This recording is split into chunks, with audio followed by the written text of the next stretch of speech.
friends, we welcome you all. Today we are going to talk about the regulation of the body water content. So, how the control of our body water balance is maintained, and for this first we should be knowing what is the body water homeostasis. So, homeostasis. This homeostasis means a state of balance among all body systems needed for the body to survive and function properly. So, for survival and the proper functioning of the body, it's important to maintain the body homeostasis. Here we are concerned with the body water homeostasis. So, two main factors are responsible for that. One is the thirst and other is the urine concentrating and diluting mechanism of the kidneys. So, these two factors are very important for maintaining the body water homeostasis. But these two factors are in turn controlled by some intracellular osmoreceptors, principally in hypothalamus, that are present in the hypothalamus of our brain, or it can be controlled, both of these can be controlled by baroreceptors, that's volume receptors in capacitance vessel on the left side of our heart. So there it is present, and renin-angiotensin system that we will discuss in the upcoming videos also is responsible for controlling the thirst center and the urine concentrating and diluting mechanism of the kidneys. Let's first discuss what is osmoregulation. Osmoregulation is a mechanism by which an organism regulates water balance in body and maintains the homeostasis that we have already discussed in the beginning. What is homeostasis? So what happens? Water intake is usually controlled by the sensation of the thirst. Whenever we feel that we are thirsty, we take water. So we can say it's controlled. Water intake is controlled by the sensation of the thirst. Now, how this sensation of the thirst is initiated in our body, two factors are here responsible for that. One is the osmotic pressure of the ECF, and another is the thirst center in the hypothalamus. Let's now discuss the whole mechanism, how this happens. When there occurs the pure water deficiency, what happens? The plasma tonicity increases, or we can say the osmotic pressure of the ECF increases.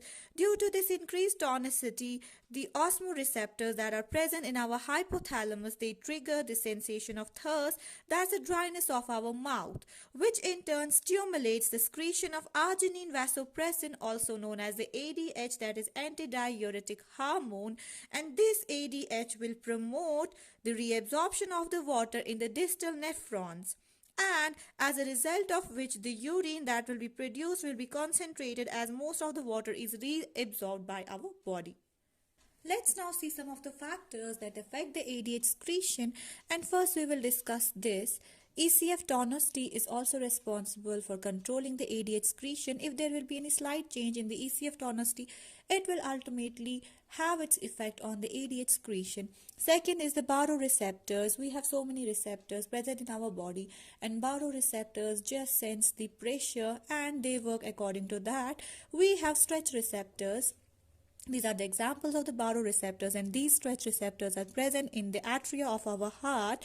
So what happens? Two conditions will arise. One, when there is high BP, and when there is low BP.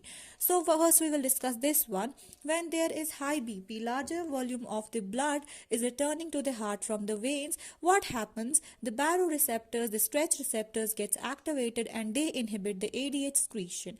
When they will inhibit the ADH secretion, it will do?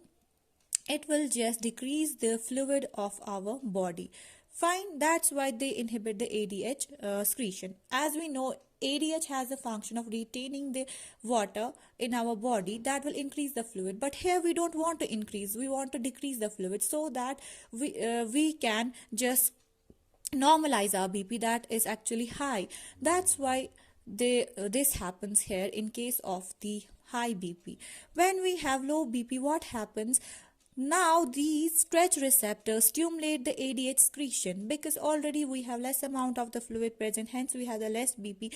When ADH will be secreted more and more fluid will be reabsorbed, and the volume of the fluid in our body will increase, which will ultimately shoot up our BP.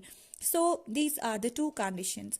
Now, drugs are also responsible for the secretion of the ADH. Some drugs will just inhibit the secretion of ADH and some will stimulate the ADH secretion. Here is the example of the nicotine and the morphine. These both are responsible for increasing the ADH secretion.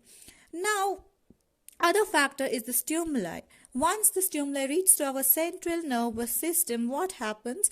They will actually control the secretion of the ADH. Let's have some examples. First one is of the nausea. Whenever we feel nausea, at that time ADH is secreted more. And once we just have vomiting, after vomiting, the ADH secretions is stimulated 100 times. Why is it stimulated 100 times? We know once we vomit, our body gets dehydrated and we want to reabsorb the water so that we can get rid of this dehydration. For this purpose, the ADH secretion is increased and more water is retained and we don't get dehydrated. Now here is another case. Those who just ingest the alcohol, there is marked diuresis, which is due to the inhibition of the ADH release. Thank you.